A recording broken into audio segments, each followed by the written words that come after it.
everybody, it's Connie Stewart with SimplySimpleStamping.com. Welcome to a brand new masterclass.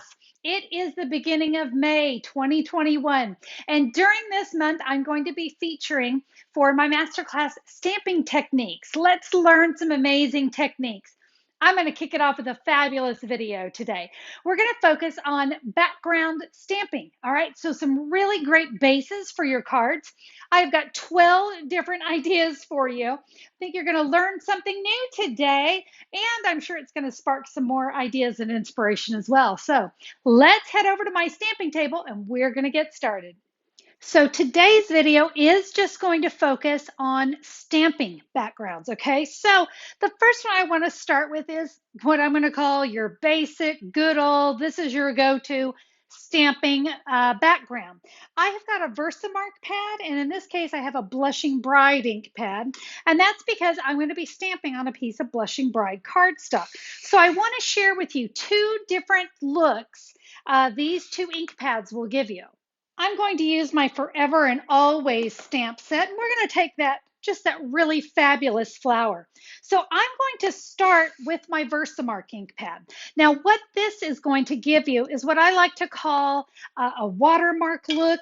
It's a very tone on tone, and it's going to be very light. Let me show you. I'll just start right there in the middle as I drop my stamp. I know I'm the first person in history to do that, but you can see it very much mimics my Blushing Bride cardstock. So if I keep adding this watermark, this Versamark look, I'm going to hide my boo-boo because that's what we do when we make mistakes. You see, it just gives a really nice tone on tone. And when it's all done, it's going to look something like that. Now, of course, it's not anything spectacular right now, but we could add some die cut flowers. We're going to add our sentiment. We're going to make something great with this. That just gives my background something other than plain Blushing Bride. Now, let's change that. Let's put away the Versamark and let's come in with the Blushing Bride ink pad. Because you might think, well, isn't that going to look the same? Actually, it's not. Let me show you. So when I ink that same stamp in a Blushing Bride ink pad, whoo, yeah, that's a lot darker, isn't it?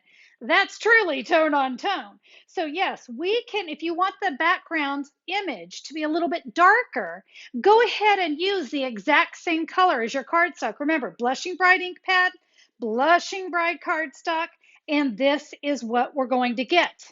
So here you can see, if we go Versamark, we get that nice light look. If we go with the same color ink pad as we have on our cardstock, we get something much deeper. So it's really going to be determined on what you're looking for. Let's move on to another technique. I'm going to use that same Forever and Always, and I'm going to use the word love. So this one's going to be kind of similar to my previous one. I have a Highland Heather cardstock. But look at this, I'm going to bring in a shade darker. This is the Gorgeous Grape ink pad. And I just want to make a great love card. And one of my favorite quickie techniques is to just randomly stamp a sentiment. And I want you to see, I kind of turn it into a triangle. It's just kind of one of my little tips. Oops, I got a little, I'm heavy-handed today. What is Connie's problem? Here we go. So you can just kind of rotate that word so that it kind of is very random. Oops, I really am just not stamping like I should. I'm just very excited about that technique. So let me show you one that's already done so you don't have to see my boo-boos. But there you go. I just randomly stamped love.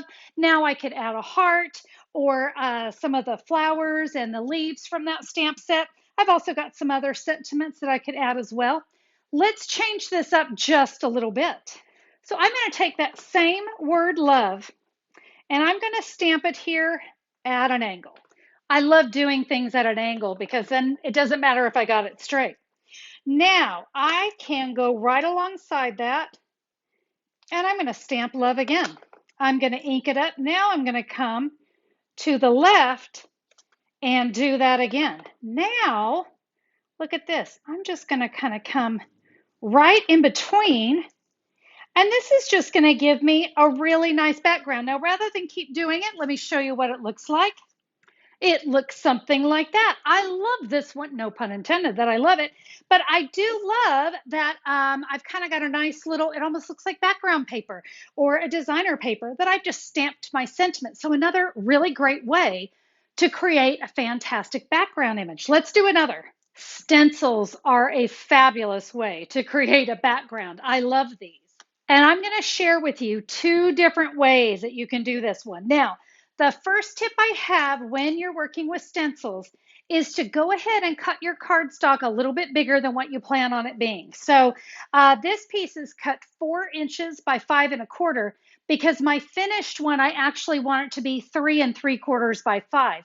You're wondering why. Well, sometimes those edges can get a little difficult. I want to make sure you have something that you can cut off. So I'm going to take my stencil. You notice I've got my, I'm using some very vanilla cardstock, and I've got that laying right there up at the top of my grid paper, up at a line. It's just going to kind of help me. I like to always have that visual. So in fact, I'm just going to center it up, boom, boom, boom. I'm really good with that. We're going to lay our stencil down, and I'm going to use the pattern of the stencil to make sure I get that set right where I want it to be. And that is it right there. Now, if you're really gifted, you can hold this in place while you work. If you're not as gifted, you can take some Scotch tape, some washi tape, some painter's tape, and you can tape that down. You've got two different options when it comes to your stencils. You can either use sponge daubers or you can use a blending brush. I thought for today's video, we're going to do a little bit of both. I am going to attempt to hold this in place. With my track record so far on this video, that might not be a good idea. But you can see I just ink up lightly. Okay, I'm not tapping really hard to get some ink on that blending brush, and I'm just going in circles. And you can see we can just sponge that color on. Need more? Grab more. Hey, I'm not doing too bad. So, all right, so there, let me show you. That's what the stencil looks like with the blending brush. Now, I'm going to rotate this around. I'm going to line this back up again. And I want you to keep in mind, there's ink all over this right now. So I'm actually going to put my fingers right here. Let's grab that sponge dauber now. And I'm just going to ink it up again, just tap, tap, tap. And I'm going to swirl this ink on. Now that's why I said I really preferred the blending brushes, but I really wanted this video to be about use what you have. If this is what you have, if you have the Stampin' Sponges, they did just retire, but you know what? They work too. So find what you have in your Stampin' stash, and that is how easy it is to work with stencils. So I'm going to go ahead and move my stencil away, and you can see there's blending brush, there's sponge dauber. There's a difference, isn't there? Yeah, this one's much softer. I do want to show you a card that I did with a completed version. It's a very simple card. You can see I just added a sentiment right there. That's from Free as a Bird. And then I used my Stitch So Sweetly dies on that one. And your friendship means the world to me. It's a very nice, soft card. And this is what I'm talking about when I say sometimes all we need is that pretty little background, right? I want to share with you one more technique using the stencil, and that is using your Stamparatus. I love my Stamparatus for things like this. So I'm going to remove these magnets for just a minute. I'm going to place my cardstock right there, lay my stencil right on top. Now I'm going to come in with that magnet, and I'm just barely hitting the stencil and the cardstock. Remember earlier I said you're going to want to cut this a little bit larger than your final. Well, this is one of those reasons, because we're going to be able to trim it down. So when I go and add this Blushing Bride ink, I want you to see I can't get to where that magnet is. That's why I said this is going to allow me some space to cut it off. Now that doesn't mean I can't slide it over and get it right there. You can do that as well. I just think sometimes it's nice to have that little bit of edge. If I didn't hit something just right, it's always nice to be able to trim it down. So that's just a Connie tip, but it sure helps me. So of course, stencils give you a really great background, but Background stamps also give great backgrounds and they kind of fill everything in. This one is called Birch. Really great, rough, rustic background, and it was very easy to do. I have a piece of crumb cake cardstock, and we are just going to ink this up in crumb cake ink. And of course, you would just stamp it. You'd give that a really good firm pressure all the way around. But I did want to teach you, since we were just talking about the Stamparatus, that is a great option if you don't have that big clear block. So remember, these are cling stamps. And what I can do now is I could lay that piece of cardstock right here, lay my stamp right on top, bring the hinge, bring the lid of my Stamparatus over, and I'm ready to go. And the same thing, we would just ink this up, bring it over, give it a press, and through the magic of television, it's going to look like that. So your Stamparatus is great for these big backgrounds as well. So this one I thought would be great for a masculine card. And that got me thinking, we need some more backgrounds for our masculine cards. So let me share a few of those with you. This one's kind of a two-parter, okay? So what I'm going to do, I have a piece of crumb cake cardstock, and I've got my Stampin' Spritzer, and I have water in this one. You can also use rubbing alcohol, whichever one is handy. I love to use rubbing alcohol because it dries quickly. So you can see I've just spritzed that with the water, and now you get to take out some serious aggression on this piece of paper, my friends. If the dog has puked on the floor one too many times, the kids are driving you nuts because they won't get their homework done, whatever it is, take it out on this piece of paper. You just open it and wad it back up. Open it and keep wadding it up. I got to tell you, it feels like suede when it's damp and you're kind of messing with it. Now, once your aggression is over, you're just going to kind of iron that out with your fingers. So press it out. Look, I even got a little tear, and that's going to be fantastic for this technique. That doesn't bother me at all. You might even see things like this. See how the paper is kind of flaking off? That's what's going to make this technique gorgeous. And you see it's still really damp, right? We want to let this dry. We want to set this aside and let it dry real good. You can also come in with your heat tool. If you need to speed that up, you could take your heat tool. But through the magic of television, I have one that's all dry and ready to go. You notice it's back to being a pretty firm little piece of cardstock. It's not as wimpy as it was. Now, I think it is beautiful just like this. And you see, I could add that. I've got a piece of soft suede cardstock. And that makes for a great background, doesn't it? Really nice, rough texture, perfect for a masculine card. What if we step this one up a little bit? What if we take our crumb cake ink pad and that crumb cake blending brush, and we just muddied this up a little bit? In fact, how about I do this? I'm just going to do half of it, and then I'm going to do the other half with a sponge dauber. Remember, I want you to use what you have. I do love the softness of these blending brushes. I think they are fantastic, and I got to tell you, I'm kind of sort of madly in love with them right now. And I'm going to do this. Let me go a little heavier. Ooh, do you see? I'm just kind of going a little bit heavier with that ink. I could even go with a darker color if I wanted to. This is crumb cake on crumb cake, but I could go early espresso or soft suede and go just a little bit darker. So you see that look. Now, I'm going to flip this over and let's see what we get when we use a sponge dauber. I'm going to get just a little bit of that off before we go, because sponge daubers, ooh, boy, that is fabulous. Look at that. That is a really, really great texture. And I'm trying to use a really light touch because I only want to hit the top part of that surface.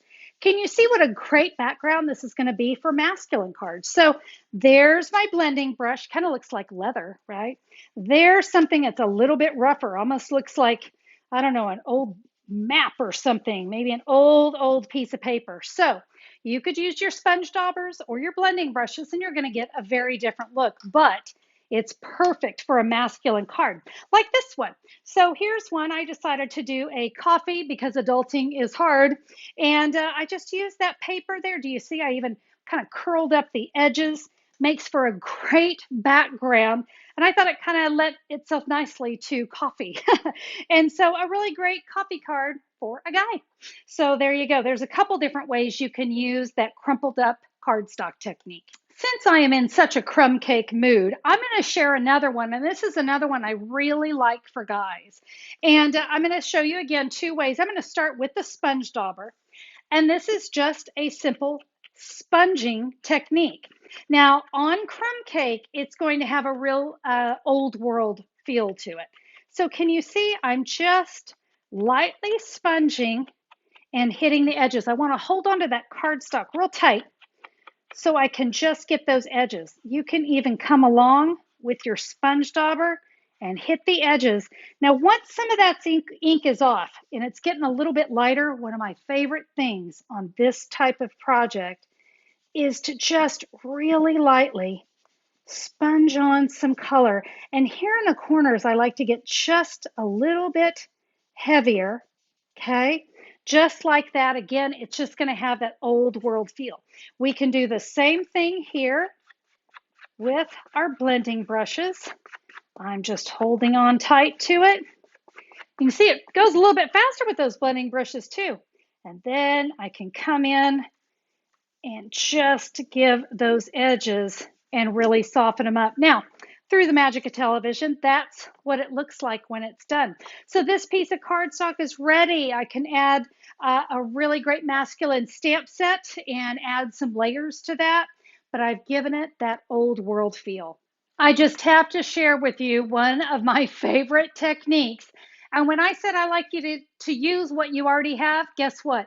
I guarantee you have these stamps already in your home. These are brand new pencils, so unsharpened. Not that I'm worried about the sharp. I'm worried about having brand new, pretty, round erasers. That's how I created these polka dots. And let me show you how to do that. I have Daffodil Delight, Poppy Parade, and Gorgeous Grape. I just thought that was a fabulous color combination. So I've got three pencil erasers. Let me start with my Daffodil Delight. I simply ink up my stamp, and when you press it, I want you to press it straight down and give it a really good press. There we go. Now, that one is my Daffodil Delight. Now let me come in with my Poppy Parade, again, inking it up, press it straight down. Isn't that great? A fabulous way to get your polka dots. Now, some Gorgeous Grape. There we go. It's wonderful. Now, what to do with these? You clean them just like you would any other stamp. Just come along, clean them on your chamois. But tell me that is not the most fun technique. I simply stamped my big old happy birthday and added some fun around it with pencil erasers. All right, now this one is incredible. We are going to use the water brushes. Now, when you buy the water brushes, you actually get three of them in different sizes. I'm going to take the widest one there is, and you can fill the barrel of this with either rubbing alcohol or you can fill it with water.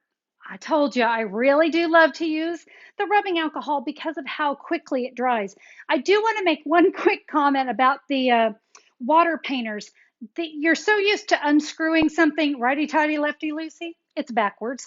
I'm not sure why, but it is. So if you're having trouble getting it off, just try the other direction. And then you can fill that barrel with, like I said, either the water or the rubbing alcohol. And then when you screw it back on, you're going to go in the opposite direction. I know, they do these things to confuse us. Now, here's my tip to create a fabulous watercolor wash. I'm going to use a Highland Heather ink pad. And I don't like to some people like to squeeze the lid onto the ink pad. And that is fine. I don't have an issue with that. I just don't like the mess that it leaves. And you know what I found to be easier? A clear block. And I can just ink that up. And then I'm going, boom, I have an ink pad. I have plenty here for my watercolor wash. Now, on the barrel, it says push. Well, we're going to do just that. We're going to give this a push, and actually we're going to kind of pump it, okay? So over my clear block here, I'm just going to keep squeezing until I start to see some of the water or the rubbing alcohol come out. And that's what I want because I want this nice and wet. So make sure you've got plenty of liquid on there. All right, I've kind of soaked up that ink on my finger. I'm telling you, it's a day. I've got that on both sides, and here we go. We're just going to watercolor wash. I'm going to pick up some more. No more squeezing, by the way. I just kind of wanted to get that going. But you see, it kind of helps take care of some of those little brush strokes. And I can come back in just like that. Ooh, so pretty. Now, remember, I said there are three versions, three sizes that come in the watercolor brushes. Now, I'm going to set that aside to dry. I'm going to show you something to do with it here in a minute. With these, I'm going to take these over to my sink and just rinse. Boom, done. Now, of course, I can come in with my chamois and I can clean the block that way. And let me tell you, it does great, as you can see. And I can even take this brush if I want to and get majority of that ink off with my chamois. That works. The other thing that some people will do will be to take their grid paper, scratch paper, junk mail. I'm going to give this a squeeze, and I'm just going to kind of keep going back and forth until it's no longer purple. And I'm pretty much there. I'm ready to go into a new color. Now, what to do with this fabulous background? Let me show you. Well, just like that crinkle paper, we do need to let this dry. It's still wet. If I try to stamp on top of it, I'm not going to get the best image. So there's one I have dry, and I'm going to bring in the brand new stamp set, Quiet Meadow. Look at that fabulous floral.